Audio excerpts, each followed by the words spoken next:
നമസ്കാരം. മലയാളി വാർത്തയിലേക്ക് സ്വാഗതം. കഴിഞ്ഞ ദിവസമാണ് മുഖ്യമന്ത്രി വി.ഡി. സതീശൻ മൂവാറ്റുപുഴ ആസ്ഥാനമാക്കി ഒരു പുതിയ ജില്ല വരാൻ സാധ്യതയുണ്ട് എന്ന സൂചന നൽകിയത്. മൂവാറ്റുപുഴ നഗരസഭയുമായി ബന്ധപ്പെട്ട ഓണാഘോഷ പരിപാടികൾക്കിടയിലാണ് MLA മാത്യു കുഴൽനാടൻ ഇത്തരമൊരു ആവശ്യം മുന്നോട്ട് വെച്ചത്. അതായത് നേരത്തെ തന്നെ സംസ്ഥാന സർക്കാരിൻ്റെ ബഡ്ജറ്റ് പ്രഖ്യാപനത്തിൽ ഇത്തരത്തിലുള്ള ചില സൂചനകൾ ഉണ്ടായിരുന്നു. അതുകൊണ്ട് തന്നെ മാത്യു കുഴൽനാടൻ കഴിഞ്ഞ 10 വർഷമായി മൂവാറ്റുപുഴയെ പിണറായി സർക്കാർ ബോധപൂർവം ദ്രോഹിക്കുകയായിരുന്നുവെന്നും അതുകൊണ്ട് തന്നെ വികസനം അത് ഒട്ടനവധി ദൂരം പിന്നോട്ട് പോയെന്നും അതിനെ പുനരുജ്ജീവിപ്പിക്കാനായി അല്ലെങ്കിൽ അതിനെ നഷ്ടപരിഹാരമെന്നോണം പുതിയ ജില്ല രൂപീകരിക്കണമെന്നും പുതിയ ജില്ല എന്ന ആവശ്യം അംഗീകരിക്കണമെന്നും അങ്ങനെ പ്രഖ്യാപിച്ചുകൊണ്ട് മൂവാറ്റുപുഴക്കാർക്ക് ഓണസമ്മാനം നൽകണം എന്നുമാണ് മാത്യു കുഴൽനാടൻ യോഗത്തിൽ ആവശ്യപ്പെട്ടത്. എന്നാൽ അപ്പോൾ തന്നെ മുഖ്യമന്ത്രി വി.ഡി. സതീശൻ ഇതിനെക്കുറിച്ചുള്ള ഒരു അഭിപ്രായം പറഞ്ഞു.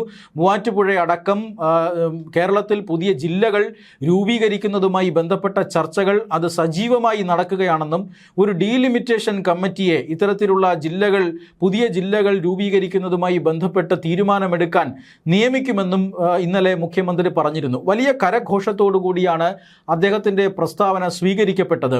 എന്നാൽ ഇന്ന് ഈ പുതിയ ജില്ലകളുടെ രൂപീകരണത്തിനെതിരെ അതിശക്തമായ പൊതുജന വികാരം ഉണ്ടാകുന്നു എന്നാണ് സൂചന. ഇത് വലിയ വലിയ സമരങ്ങളിലേക്ക് നയിച്ചേക്കാമെന്നും സൂചനയുണ്ട്.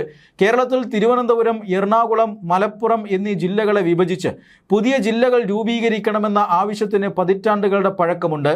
തിരുവനന്തപുരത്ത് മലയോര മേഖലയായ നെയ്യാറ്റിൻകര കേന്ദ്രീകരിച്ചുകൊണ്ട് ഒരു പുതിയ ജില്ല, മലപ്പുറത്ത് തിരൂർ കേന്ദ്രീകരിച്ചുകൊണ്ട് മറ്റൊരു ജില്ല, അതോടൊപ്പം തന്നെ എറണാകുളത്ത് മൂവാറ്റുപുഴ കേന്ദ്രീകരിച്ചുകൊണ്ട് മറ്റൊരു ജില്ല എന്നിങ്ങനെ 3 ജില്ലകൾ ആവശ്യപ്പെട്ട് പലയിടങ്ങളിലും വലിയ ആവശ്യം ഉയർന്നിരുന്നതാണ്. എന്നാൽ ഈ ആവശ്യങ്ങൾക്ക് പിന്നിൽ ഒരു ചെറിയ ന്യൂനപക്ഷ വിഭാഗം മാത്രമായിരുന്നു. എന്നാൽ ഈ പുതിയ ജില്ല വരുന്നതിനെതിരെ പുതിയ കാലഘട്ടത്തിലെ ജനങ്ങൾ അത്രത്തോളം അതിനെ അനുകൂലിക്കുന്നില്ല എന്നുള്ളതാണ് വാസ്തവം. എന്നിരുന്നാലും പുതിയ ജില്ലകളെക്കുറിച്ചുള്ള ആവശ്യങ്ങളോട് സർക്കാർ അനുകൂല നിലപാടാണ് സ്വീകരിക്കുന്നത്. സർക്കാരിൻ്റെ ഈ ബഡ്ജറ്റിലെ പ്രഖ്യാപനം, അതോടൊപ്പം തന്നെ കഴിഞ്ഞ ദിവസത്തെ ഈ മുഖ്യമന്ത്രിയുടെ പ്രഖ്യാപനം, ഇതെല്ലാം വിരൽ ചൂണ്ടുന്നത് ഇതിലേക്കാണ്. പുതിയ ജില്ലകൾ രൂപീകരിക്കപ്പെടും എന്ന് വന്നതോടുകൂടി ജില്ലകൾ രൂപീകരിക്കുന്നതിനെതിരെ ഉയർന്നിരുന്ന ആ പ്രതിഷേധം അത് ശക്തമാകുമെന്നാണ് സൂചന. UDF-ൽ തന്നെ അതിൻ്റെ ചില പൊട്ടിത്തെറികൾ ഉണ്ടായിട്ടുണ്ട് എന്ന വാർത്തകൾ പുറത്തു വരുന്നു. മൂവാറ്റുപുഴ ജില്ല രൂപീകരിക്കുന്നതുമായി ബന്ധപ്പെട്ടാണ് കേരള കോൺഗ്രസ് ജോസഫ് വിഭാഗം ഒരു വിട്ടുവീഴ്ചയ്ക്കും തയ്യാറില്ല എന്ന രീതിയിൽ ഇപ്പോൾ പ്രസ്താവന ഇറക്കിയിരിക്കുന്നത്. ഇവർ ഇത് UDF യോഗത്തിൽ ഉന്നയിക്കും, ടീം UDF ആയിട്ട് തന്നെ മുന്നോട്ട് പോകും, പക്ഷേ ഈ ഒരു തീരുമാനത്തെ അതിശക്തമായി എതിർക്കും എന്ന സൂചനയാണ് ഇപ്പോൾ കേരള കോൺഗ്രസ് ജോസഫ് വിഭാഗം നൽകുന്നത്. ഇവരുടെ ഈ കേരള കോൺഗ്രസ് ജോസഫ് വിഭാഗത്തിൻ്റെ ആവശ്യത്തിന് രാഷ്ട്രീയമായ കാരണങ്ങളുണ്ട്. ഇദ്ദേഹത്തെ പോലെയുള്ള അല്ലെങ്കിൽ ഈ പാർട്ടിയെ പോലെയുള്ള പാർട്ടികൾക്ക് ഭൂമിശാസ്ത്രവുമായി ബന്ധമുണ്ട്. ഉദാഹരണത്തിന് മുസ്ലിം ലീഗ് മലപ്പുറത്ത് എങ്ങനെയാണോ പച്ച പിടിക്കുന്നത് അതുപോലെ തന്നെ എറണാകുളം ജില്ലയിൽ ഈ തൊടുപുഴ പോലെയുള്ള പ്രദേശങ്ങളിലാണ് കേരള കോൺഗ്രസ് ജോസഫിൻ്റെ ഒരു അടിസ്ഥാനം. ആ ജില്ല തന്നെ അപ്രത്യക്ഷമായാൽ, എറണാകുളം ജില്ലയുടെ ഭാഗമല്ലാതായാൽ തീർച്ചയായും അതിൻ്റെ രാഷ്ട്രീയ അസ്തിത്വം മാറുമെന്ന ഒരു ആശങ്കയാണ് കേരള കോൺഗ്രസ് ജോസഫ് ഗ്രൂപ്പിനുള്ളത്. പക്ഷേ അതല്ലാതെ ഈ പറയുന്നത് പോലെ മൂവാറ്റുപുഴ ജില്ല രൂപീകരിക്കണമെന്ന ആവശ്യത്തിന് വർഷങ്ങളുടെ പഴക്കമുണ്ടെങ്കിലും ഭൂരിഭാഗം ജനങ്ങളും ഇതിനെ അനുകൂലിക്കുന്നില്ല. അതിനൊരു കാരണമുണ്ട്. മൂവാറ്റുപുഴ കേന്ദ്രീകരിച്ചുകൊണ്ട് ഈ തൊടുപുഴ പോലെയുള്ള ഇടുക്കി ജില്ലയുടെ ഭാഗങ്ങൾ കൂടി കൂട്ടിച്ചേർത്തുകൊണ്ടാണ് പുതിയ ജില്ല രൂപീകരിക്കുന്നത്. അത് ഇടുക്കിയുടെ വികസനത്തെയും സാധ്യതയെയും ബാധിക്കുമെന്നുള്ളതാണ് വളരെ പ്രധാനപ്പെട്ട മറ്റൊരു കാര്യം. ഇടുക്കിയിൽ ഭാഷാപരമായ ചില പ്രശ്നങ്ങളുണ്ട്. ഇടുക്കി ജില്ലയെ സംബന്ധിച്ചിടത്തോളം തൊടുപുഴ പോലെയുള്ള പ്രദേശങ്ങൾ പൂർണ്ണമായും മലയാളം സംസാരിക്കുന്ന ആളുകളാണ്. അവിടെയാണ് ഏറ്റവും കൂടുതൽ വികസന പ്രവർത്തനങ്ങൾ എത്തിയിട്ടുള്ളത്. പക്ഷേ ഈ ദേവികുളം, പീരുമേട് പോലെയുള്ള താലൂക്കുകൾ, ഇടുക്കി ജില്ലയുടെ താലൂക്കുകൾ, ആ താലൂക്കുകൾ പ്രധാനമായും തമിഴ് ഭൂരിപക്ഷമുള്ള മേഖലയാണ്. ഈ തൊടുപുഴ മൂവാറ്റുപുഴ ജില്ലയോട് കൂട്ടിച്ചേർക്കപ്പെട്ടാൽ ദേവികുളവും പീരുമേടും ഒറ്റപ്പെടും. ഇതുപോലെയുള്ള പ്രദേശങ്ങൾ കൂട്ടിച്ചേർത്തുകൊണ്ട് ഇടുക്കി ജില്ല പൂർണ്ണമായും ഒരു തമിഴ് ഭൂരിപക്ഷ മേഖലയായി മാറും. അങ്ങനെ വന്നു കഴിഞ്ഞാൽ നേരത്തെ തന്നെ മൂന്നാർ പോലെയുള്ള പ്രദേശങ്ങൾ തമിഴ്നാടിനോട് കൂട്ടിച്ചേർക്കണം, ദേവികുളം, പീരുമേട് പോലെയുള്ള താലൂക്കുകൾ തമിഴ്നാടിനോട് കൂട്ടിച്ചേർക്കണം എന്ന് പറയുന്ന ഒരു ആവശ്യം ഉയർന്നിരുന്നു. വലിയ സമരങ്ങളും മറ്റും അതിൻ്റെ പേരിൽ നടന്നിട്ടുണ്ട് കേരളത്തിൽ. ഈ സമരത്തിന് ഊർജം പകരുന്നതായിരിക്കും മൂവാറ്റുപുഴ ജില്ലാ രൂപീകരണം എന്നാണ് പലരും പറയുന്നത്. അതുകൊണ്ട് തന്നെ മൂവാറ്റുപുഴ ജില്ല രൂപീകരിക്കപ്പെട്ടാൽ ഈ ഒരു വലിയ വിഭാഗം, ഇടുക്കി ജില്ലയുടെ ഒരു വലിയ ഭാഗം തമിഴ്നാടിനോടൊപ്പം ചേരണമെന്ന ആവശ്യം ഉന്നയിച്ചേക്കാം. തമിഴ്നാട് ഇതിനെ പ്രോത്സാഹിപ്പിക്കാൻ സാധ്യതയുണ്ട്. കാരണം ഈ മേഖലയിലാണ് ഇപ്പോൾ ഈ മുല്ലപ്പെരിയാർ ഡാം അടക്കം സ്ഥിതി ചെയ്യുന്നത്.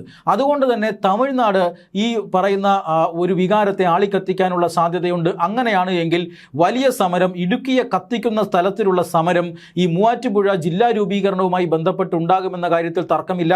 അവർ തമിഴ്നാടിനോടൊപ്പം പോകാൻ ആഗ്രഹിക്കും. കേരള സർക്കാർ അതിന് അനുവദിക്കുകയുമില്ല. അങ്ങനെ ഒരു സമരം അവിടെ ഉയർന്നു വരാനുള്ള സാധ്യതയുണ്ട്. രണ്ടാമതായി തിരുവനന്തപുരത്തെ നെയ്യാറ്റിൻകര കേന്ദ്രീകരിച്ചുകൊണ്ട് പുതിയ ജില്ല വന്നു കഴിഞ്ഞാൽ, തിരുവനന്തപുരം നമുക്കറിയാം തലസ്ഥാന നഗരമാണ്.